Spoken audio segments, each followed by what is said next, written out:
So how does the book begin? Well, for me, this book began with the voice of a character and in my head. And I always have to say that I'm not mentally ill, but I do have this tendency to have characters in my head, and this particular person was very insistent and had a very distinctive voice. And I knew that I was going to have to write a story about her. And so I started with the character, and then the next thing I had were a couple of plot points. First of all, I knew that she had been in an accident at sea and that she had survived it, and that at some point she was going to get back on a boat and head to points north. So that's how the book began, with that character and those plot points. I also had some ideas in mind, and one of them was the whole idea of her being a survivor, that she had done this amazing thing. She had survived for a long time in this very cold water. When she came back from the accident that she was in, they treated her like she was a miracle, and she couldn't understand why until she found out that she had survived in cold water for longer than anybody thought was possible. And this brought into play one of the subplots of the book, which is that the Navy develops an interest in her physiological capability, and they start using her as a test subject in their research on human survival in extreme conditions. I got to the point where I had about 50 pages, and I just hit a wall. I couldn't write the next page. I didn't know where the book was going, and I knew that I didn't know enough to write the book. I had to know about the fishing industry. I had to know more about boats. I had to know about marine mammals to write this book that I had in mind, and I didn't know any of those things. So I just kind of felt that I wasn't up to this book, and I just let it go. And I thought that I would never go back to it. But then about 5 years passed, and I discovered that during these 5 years, this character didn't go away. She stayed in my head. She stayed demanding that I write this story. And I realized that unless I wrote this story, I would never get rid of her. So I had to come back and write and begin and say, I'm going to be serious about this book now. And I'm going to have to do a lot of research, and I'm going to be committed to it. I'm going to sit down, and I'm going to do it. And so I did, and then I started writing the book. And it was kind of hard because my writing process is, I think of it as a combination of total chaos and total structure. In other words, the beginning of the writing process for me, I have notes, I have notebooks, I have index cards, I daydream constantly. You know, I'm in the supermarket and I'm thinking about, you know, whales, this and that and the other thing, and I'm forgetting what I'm looking at, you know. So it all feels very chaotic. And then I also have this other side of me, which is, well, I want to get an outline of this, I want to get it down on paper, you know, and it's almost like the two sides of me are conducting a war. And the thing about writing a novel is, what I've discovered the hard way, is that neither side ever wins. Because the minute I think that I've got a handle on the book, and I say, okay, I know what the next 3 chapters are going to be, and I'm writing along, well, then all of a sudden there's chaos in some other section. And there's something else I have to do. It's almost like playing whack-a-mole. You know, when you beat it down and you've got it, and then this one pops up, and it's constantly like that. So I feel like for me, my writing, or to be a writer, means that you have to have a high tolerance for, one, taking a risk, because I have no idea where this is going to end up. You know, it took me 3 years to write this book, the second time I started writing it. And, you know, the whole thing is a risk. Who knows whether you'll even get it published. And you have to have a high tolerance for living with unanswered questions, because literally until you get to the very last page of the book, you actually don't know if there'll be a last page of the book. So you're always in the dark going forward. And then on the other hand, there's this determination to take all of this and make it something, and make it a narrative, and make it work, and have it go in chapters, and have the characters talk to each other, and have somehow make it all make sense. So, you know, if you can live with both of those aspects of your personality, you know, then, and you just stay at it long enough, which is what I did, then you end up with a book. And so the third quality, I think, of a writer would be just sheer stubbornness, just day after day, okay. And some days, you know, you get a paragraph and that's it, but you did it. You sat down and you got the paragraph. What was interesting to me that as I started writing this book, and I really got into the writing of it and the research, was how events from my personal life and events from public events all kind of started to flow into the book. You know, when you always fear that you're going to get to, say, chapter 7, and it's just going to be blank, there'll be nothing there. But what I discovered was the exact opposite happened. I had tons of material to choose from. I had more material than I could even fit in the book. And this book was a lot longer when I sent it to the publisher. They cut it. You know, I had tons of stuff in it. And I thought about it afterwards. What went into this book? And I have to mention a couple of things.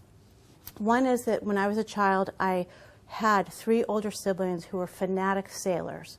And in fact, my brothers had a boat here in Cohasset that they bought with their paper route money. And I was the youngest, and my mother used to always say to them, "Take Elisabeth, take Elisabeth." And they'd say, "Oh, no, do we have to, do we have to?" And she'd go, "Yes, you have to." So then I would go off with them, and they'd shove me in the bow of the boat, you know, where all the life preservers are, and they'd say, "Get in there and don't come out." And really, I spent a lot of my childhood on boats this way. Another thing that happened to me, and I didn't realize this again until afterwards, is that when I was in high school, I had a job in an aquarium. And it was an aquarium on Cape Cod. It was called Sealand of Cape Cod. I don't know if any of you remember it, on Route 6A. But they had 2 dolphins, and they did dolphin shows. And the dolphins, when I was there, were named Salty and Spray, and they'd been in captivity together for about 10 years. Hours, those of us who were crazy enough used to cut our fingernails so that we didn't, you know, hurt the dolphin's skin, and then we would swim with the dolphins. And it was really, really fun, and we felt like they were friends. So at the end of this summer, Salty, the male, died, I think, of old age, and it was very sad. And then Spray went to the bottom of the pool, rarely surfaced, and stopped doing the dolphin shows that she had enjoyed doing for years. And everyone who knew them knew, regardless of what the medical reason was for her death 6 months after Spray, that she had died of a broken heart. And that came into the book in sort of a big way. Another thing that happened is that my husband and I moved to Newburyport when our son was just 2.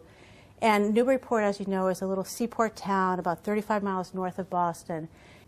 Once we had been there for about 4 years, there was an event that involved the Heather Lynn II, which was a fishing trawler out of Newburyport, and it was in an accident with a barge. I don't know if you remember this, and it overturned, and the fishermen inside it died. There were 3 men inside who perished in that accident, and that became part of what I think I was absorbing from Newburyport.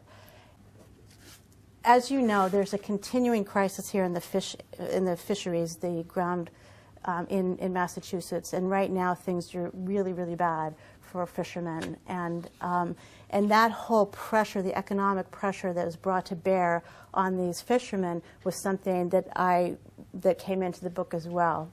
So I'm saying all of this because it became interesting to me to see how things just flowed from my life, you know, into the book. Another thing that happened was that when I was younger, I had a dear friend who was an alcoholic, and she had a son who was just about 6 years old. And I remember being concerned and worried and involved in helping to take care of this boy while his mother was trying to recover, and it was a very disruptive life. And that also came into the book. So even though this is a book about a fisherwoman, and she's not at all like me, she's really tough, she's a survivor, she's kind of a pain in the neck, it's still a book that has a lot of life experience in it. So then all of a sudden the book is done, okay, and I'm thinking, wow, I got this book now. Boy, now I'm looking forward to the whole thing about trying to sell it and publish it, and everyone knows that this is just a real hard thing and a real pain in the neck to do. And at that time I had already had an agent for another book that I wrote, and when I sent her this one, she read it and she said, "No, I don't think so. Your protagonist is really not very nice, and I don't like her, and I don't think this book is going to go anywhere." So I had one of those moments that if you're a writer, you've had many, many times, which is the time when you say, okay, I'm really going to give it up now because it's just too hard to make this work. But I didn't do that. I sent it to another agent, and he took the book on, and it sold very quickly to Viking, which I was thrilled about. And then came the editing process, and as I said, the editor took out about 25,000 words out of the book, which is about, I don't know, maybe at that time, a fifth of the book.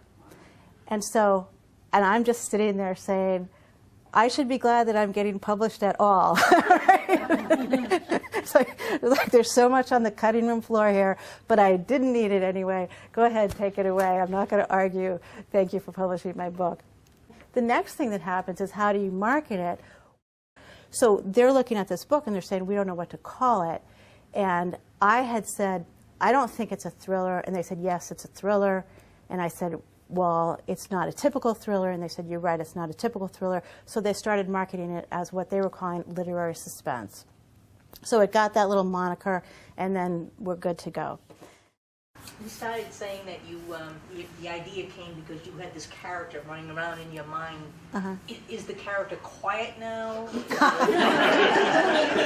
Is it a new character, or are we, She's very satisfied. She's very satisfied. And the thing is, with this character, I knew that I was going to have to give her a really big adventure because she was that kind of a person. And I knew I was going to have to send her someplace crazy and wild so she could have a big, crazy, wild adventure. And she had it, okay, and now I think she's a little tame and she's thinking, okay, that's enough. Yeah.